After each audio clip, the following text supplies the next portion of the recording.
La radio de la Cámara Argentina de la Construcción, dedicada al universo de la construcción. Empresarios, profesionales, estudiantes. Reportajes, notas, actualidad, tecnología, noticias del sector, delegaciones de la Cámara, toda la industria, toda la info. Conectate a www.radiocámara.tv.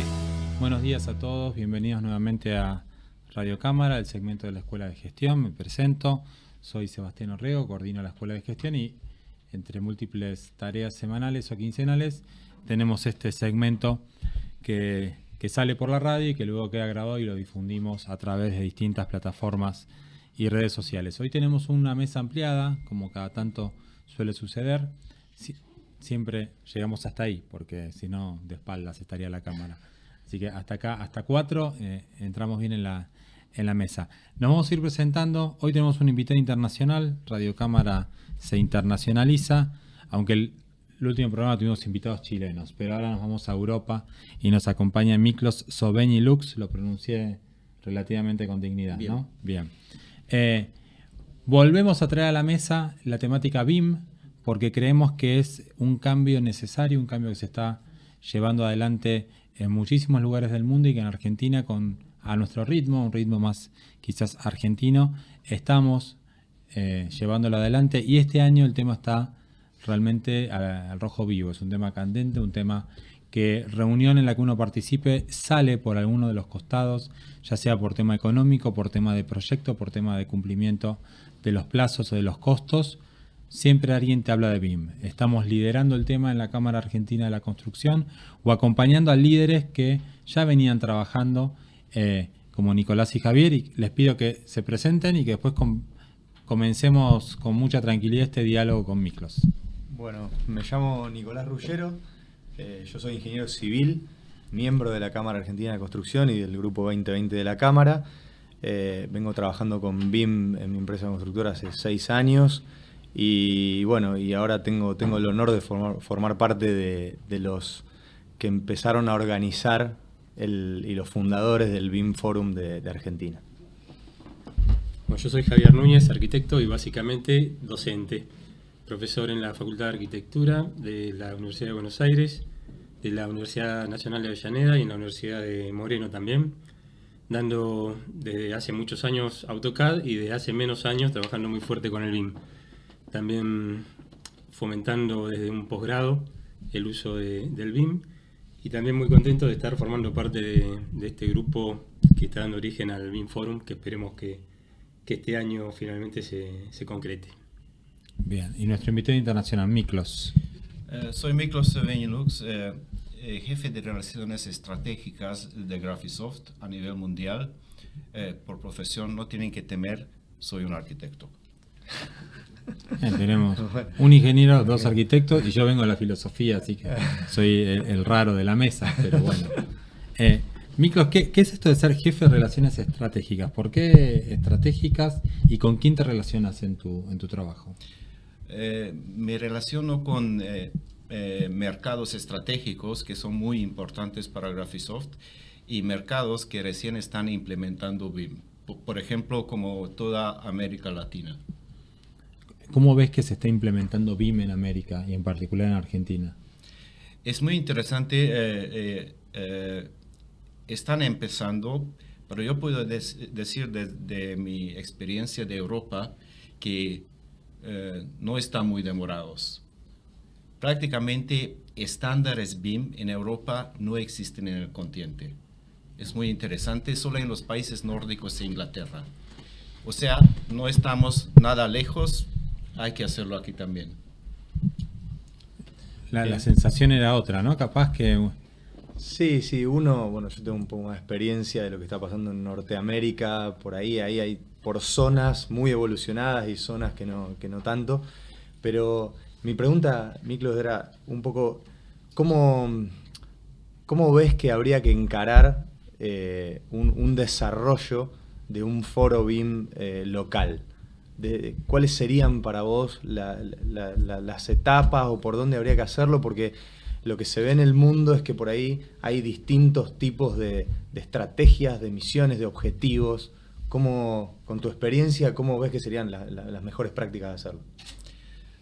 Yo creo que la primera cosa sería un poco familiarizar la gente con BIM. ¿Qué cosa es BIM? Ajá. La mayoría de los chicos que terminan las clases de la universidad son prácticamente, yo digo, nativos en AutoCAD, en dibujo. Sí. Pero cuando viene BIM, BIM es una metodología y es un pensamiento totalmente diferente. Nosotros tenemos un cliente muy grande en las Filipinas y él siempre dice que cuando implementas BIM hay 3 cosas muy importantes. Uno es, por supuesto, tienes que hacer una inversión en máquinas obsoletas. Después tienes que comprar el software. Pero la mayor inversión es cambiar la mentalidad de la gente, que en lugar de dibujar, estás prácticamente construyendo y modelando edificios virtuales. Y todo está relacionado con todo, como lo enseñaban en arquitectura desde hace 200 años. Que antes el arquitecto también fue el jefe de la construcción, hasta que el edificio se construyó. Y él tenía que tener en cuenta todos los detalles de la construcción también. Y, perdón. A mí me queda picando desde el ámbito más humano. ¿Cómo generás el cambio de mentalidad? Suponete tengo una empresa constructora o de desarrollo inmobiliario y te escucho hoy en el programa y digo, sí, BIM, quiero ir por ahí. ¿Cómo trabajo con el equipo de personas este cambio de mentalidad para ir hacia BIM? Hay 2 cosas aquí. Uno es, por supuesto, en la educación. Uno debe tener una base fuerte en las universidades. Si esto se logra, entonces es mucho más fácil conseguir gente que ya viene con esa mentalidad, gente joven. La otra cosa, en las empresas hay una pregunta: ¿por qué implementar BIM? Si soy una empresa. No es porque voy a hacer edificios más bonitos. Esto se diseñaba en papel desde hace 1000 años también. Sí. Son 2 cosas. Uno es la productividad. Voy a ser más efectivo, o sea, puedo hacer más edificios en menos tiempo. Y la otra, la calidad de la construcción va a ser mejor.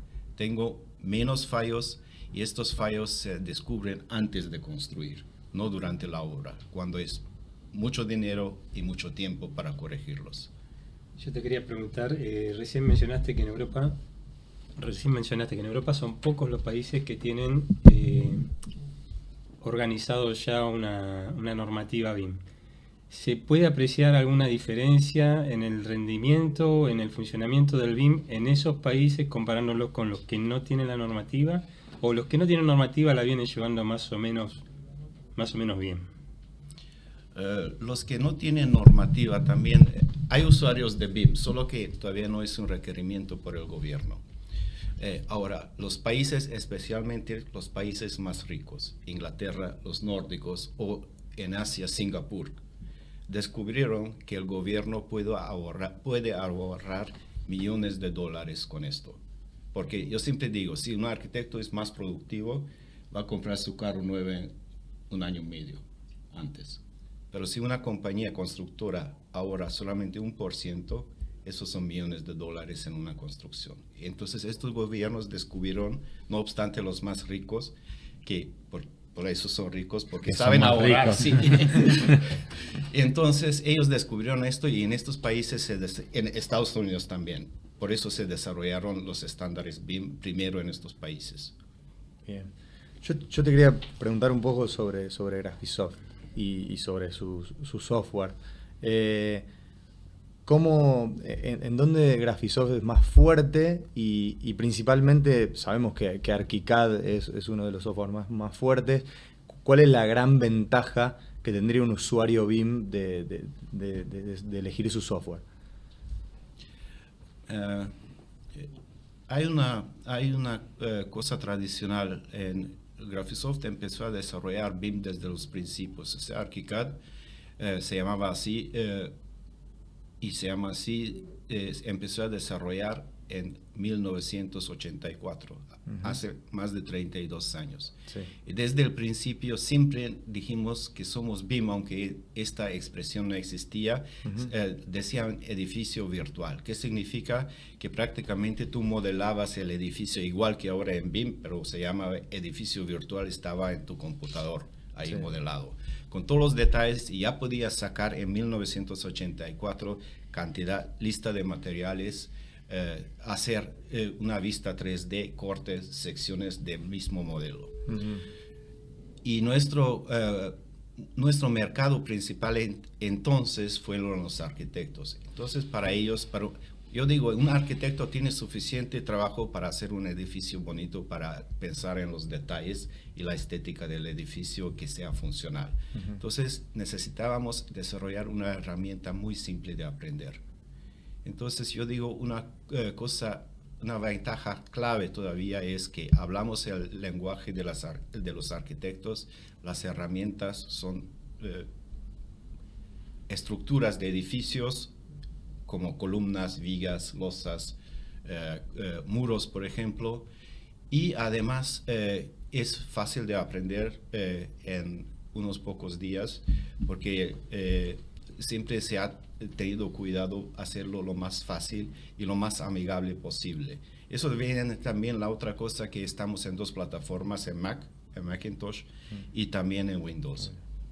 Y ahora tenemos una solución para dispositivos móviles que es BIMX, que es un Explorer para gente que sabemos que nunca va a aprender a manejar una aplicación o ni siquiera un computador.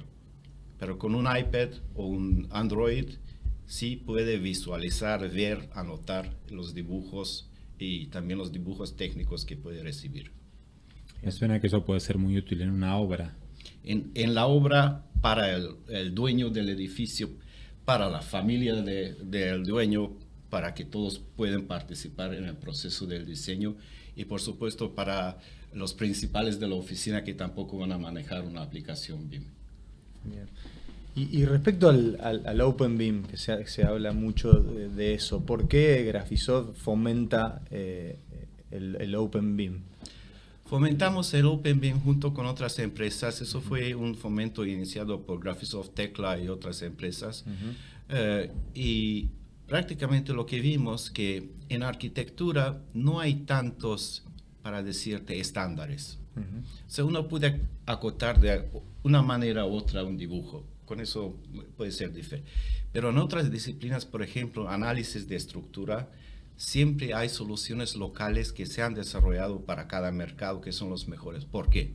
Porque hay gran diferencia. Por ejemplo, aquí en Argentina el análisis sísmico no es tan necesario como, por ejemplo, a 2.000 kilómetros de aquí en Chile, donde es obligatorio. De otra manera, los edificios se caerían. Entonces, los estándares de análisis de estructuras sí son muy diferentes. Entonces, cada país, prácticamente, eso vemos en Europa también, tiene sus estándares de las diferentes ingenierías, la ingeniería mecánica, la ingeniería de sistemas y la ingeniería de sistemas. ¿Por qué? Porque el clima es totalmente diferente. Y el análisis también por ser sísmica o no sísmica. Entonces, para esto, nosotros soportamos que los ingenieros siguen usando la misma aplicación que están usando desde hace 20 y 25 años, y además a un ingeniero, yo sé, le gusta dormir bien. Si ve lo que ha calculado, una viga de 40 por 20 centímetros, eso dice que a la vista está bien para esta distancia. Entonces, por eso decimos que si cada uno sigue con lo que es muy importante es la coordinación y la colaboración entre las disciplinas, porque al final del día alguien debe ser el jefe que es responsable por el proyecto y que quiere dormir bien. Y también quiere dormir bien, sí. ¿Y allá cuáles han sido los sectores que más rápido adoptaron el BIM? O sea, acá estamos viendo por ahí que los primeros en adoptar son los que generan negocio, y muy poco las constructoras y casi nada los estudios de arquitectura. Queremos saber si ha sido algo similar allá o... es una cosa una pregunta muy buena. Hay ciertas partes del mundo donde BIM es muy avanzado, por ejemplo en Japón. Por supuesto lo adaptaron primero donde hay mucho dinero, inmobiliarias y constructoras. Las constructoras, por ejemplo, de Japón, Obayashi, Kajima, usan nuestra aplicación porque ellos no solamente construyen, sino hacen todo de la fase del diseño hasta la construcción. Quieren usar una aplicación para esto y se dieron cuenta que son mucho más efectivos, les queda mucho más dinero. Prácticamente en una obra de construcción ellos dicen que ellos saben que más o menos ahorran 20% si usan BIM, en cambio del modo tradicional, por los menos errores, menos tiempo, esas cosas. Ahora, en ciertas partes del mundo donde es obligatorio, por ejemplo en Singapur, cada proyecto que es mayor que 5.000 metros cuadrados, es obligatorio entregar los archivos BIM para la submisión a las autoridades en formato BIM. Eso puede ser ArchiCAD, Revit, MicroStation, lo que está aceptado por el gobierno, pero es obligatorio, no hay perdón. O sea, ahí no tiene el arquitecto, no puede escoger qué voy a usar. La otra cosa que como en Singapur son muy pobres, el gobierno subvenciona, eso no quiero dar una idea al gobierno argentino, con 50% los costes si alguien implementa BIM en su oficina. Se paga la mitad. Muy bien. Y yo tenía otra consulta. ¿Qué relación tenés con Building Smart y bueno, y qué es lo que se hace ahí? Building Smart es un instituto sin fundación de lucro que está encargado prácticamente de aconsejar a los vendedores qué es lo que deben desarrollar y cómo deben desarrollar sus aplicaciones para el mejor y más efectivo intercambio de archivos BIM, o sea, en el movimiento OpenBIM. Bien. Eso significa que ellos prácticamente hay un formato de archivo internacional que es neutral, que no es propietario, como por ejemplo el formato PLN de ArchiCAD o RVT de Revit, es IFC. Todo el mundo tiene acceso a eso y esto se usa para intercambiar archivos entre diferentes aplicaciones. ¿Qué significa esto? Que yo cuando estoy intercambio de archivo, yo quiero que mi ventana sea una ventana inteligente en la otra aplicación. Mi muro, un muro inteligente editable en la otra aplicación. Para eso está IFC. Entonces, cada vez que sale una nueva versión de IFC, eso significa que ellos certifican las diferentes aplicaciones si cumplen con los requerimientos que ellos han puesto para IFC. Ellos tienen capítulos. Cada país es prácticamente las organizaciones de los países que representan Building Smart en su propio país. Ahora, es interesante que hay países que están solamente tienen por ejemplo, los grandes Estados Unidos, Japón, tienen un capítulo un chapter de IFC. Hay otros como los escandinavos, donde 3 países, como son más pequeños, se juntaron y forman un capítulo porque la cultura de construcción, ¿cómo se llama? El clima, los diferentes estándares son muy similares en estos países. Por ejemplo, aquí en América Latina, yo puedo imaginar que, para decir algo, Chile y Argentina, donde el clima, la cultura de construcción es muy similar, excepto por los terremotos, podrían formar un capítulo, por ejemplo. Bien. ¿Hay alguna otra organización comparable así a Building Smart que conozca? No hay. Sí, a mí me quedó la duda. Dijiste al principio que Building Smart está muy apuntado a los vendedores. No, ellos están apuntados que los vendedores, sí, ellos están promotando prácticamente, hacen la promoción de BIM a nivel mundial. Sí. Están promocionando OpenBIM, que cada aplicación, la cosa es no meter todo el mundo en una plataforma, que todo el mundo use su mejor aplicación. Y entonces ellos dan el certificado para los vendedores, para las aplicaciones, si cumplen con los requerimientos de OpenBIM, de BIM para intercambiar archivos. Bien. ¿Y ves muy necesario el hecho de la estandarización y cómo lo ves?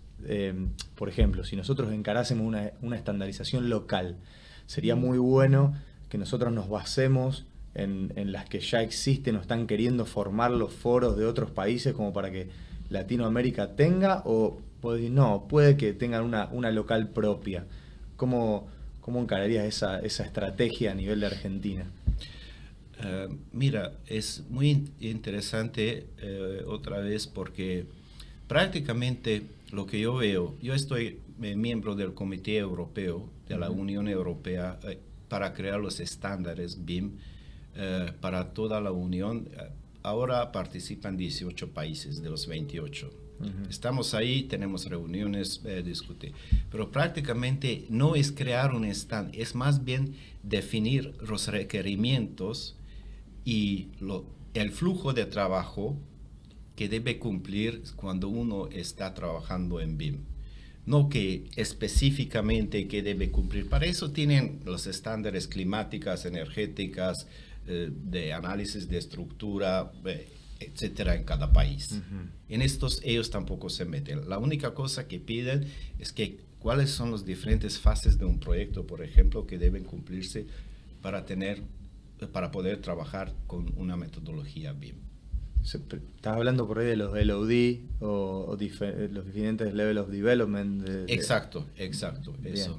Y eso es lo que me estás diciendo, que están tratando de unificar a nivel europeo, o sea, sí, para que los LOD sean iguales en toda Europa. Mira, hay 28 países pequeños, o sea, sería una locura que cada uno tenga su propio estándar.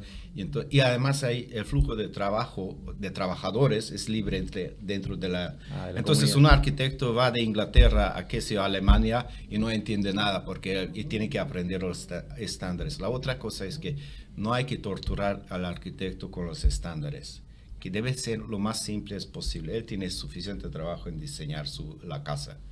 Claro, está bien. Y en relación, bueno, me decías, OpenBIM fomenta de que quizás yo pueda usar ArchiCAD y pueda seguir usando mi software de cálculo. Ahora, la gran pregunta que te van a hacer muchos es, ¿por qué tengo que usar ArchiCAD y no Revit? Por ejemplo, que es algo que el AutoCAD estuvo tan fomentado que todo el mundo casi pasó automáticamente a Revit por el hecho de que quizá pertenecía a la misma familia y no miró para el costado a ver qué había en otro lado. Yo por ahí soy ingeniero civil y sabemos que Tecla es muy fuerte, pero en los arquitectos, quizá por una cuestión de costumbre, ¿cómo lo ves?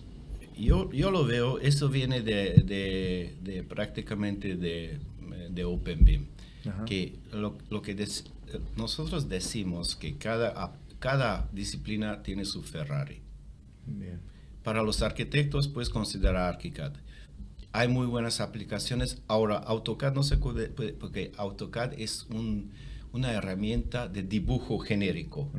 No importa si tú eres ingeniero, arquitecto, dibujas líneas y punto, prácticamente. Puedes hacer 3D de un modo muy complicado, pero no tienes herramienta de ventana, no tienes.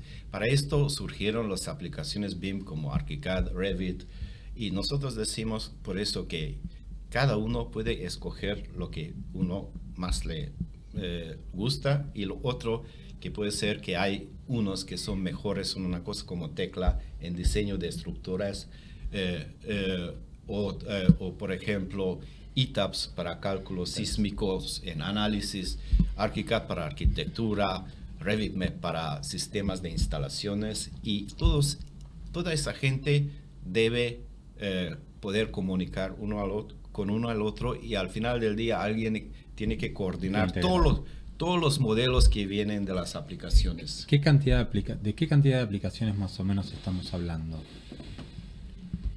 Qué bueno. Yo puedo decir que no sé de aquí, pero prácticamente por lo menos son unos 60 aplicaciones a nivel mundial. Dije 50. Claro, no, uno se imagina 3, 4 nombres, barra marca. No. De donde se puede verificar esto, la página web de Building Smart tiene todas las aplicaciones que fueron certificadas para IFC 2X3. Y ahí se puede exactamente ver cuáles tienen certificado y cuáles están certificados, pero tienen certificado limitado. O sea, no cumplen con todas las cosas, pero se pueden Y usar. algunas irán en camino hacia la certificación. Yo te quería preguntar el tema desde el punto de vista educativo del BIM, cómo es el estado en este momento, cuáles serían los países que se están destacando, tomando alguna posición un poquito más avanzada, si es que tenés información al respecto, por ahí no es mucho. Yo estoy bastante involucrado con esta región. O sea, región de América Latina, excepto Brasil. Y lo que veo, y es un señal muy, muy bueno, que en Chile, Perú, Ecuador, Colombia, hay un gran empuje por parte de las universidades para enseñar a los chicos BIM. Y hay mucho interés, están implementados uno detrás del otro, las universidades privadas, las públicas. O sea, ellos sí lo ven, que BIM es muy importante y es un señal muy bueno. Bueno, estamos terminando y una pregunta más en lo personal. ¿Cómo fue tu acercamiento a BIM? ¿Cómo llegaste a BIM? Porque como arquitecto probablemente estuviste formado en otra escuela. No, terminé en una escuela o sea, universidad. Entonces en Hungría había solamente una universidad donde uno podía recibir diploma de arquitecto y terminaron 120 arquitectos al año. Me fui a trabajar para una oficina de diseño durante 5 años, pero después el sistema cambió del socialismo al capitalismo totalmente.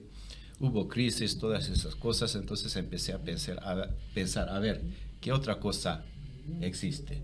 Y hay una cosa muy similar, que es el diseño de una solución arquitectónica para arquitectos. Cuando estás pensando que, a ver, ¿qué herramientas necesitas? Este fue mi primer paso en Graphisoft. Fui a Graphisoft y entonces el que me, empleó, yo le dije, pero yo solo dibujaba con lápiz y papel y punto. Yo nunca voy a aprender esto. Entonces me dijo, oye, te apuesto que es tan fácil que en 2 semanas lo vas a aprender. Entonces dije, no, ven a trabajar conmigo. Ok, me fui. Y sí fue tan simple que en 2 semanas lo pude aprender. Eso fue el primer empuje. Después fui por todos los puestos en Graphisoft, desde soporte técnico, como empieza un arquitecto, hasta diseño de programa y, vicepresidente de Product Management, Business Development, y ahora soy jefe de Relaciones Estratégicas. Básicamente esto fue. Muy bien. Bueno, Miklos, muchísimas gracias por habernos acompañado en este programa de Radio Cámara. Gracias Nicolás, gracias Javier. Nos estamos viendo con todos dentro de 15 días. Muchas gracias. Muchas gracias.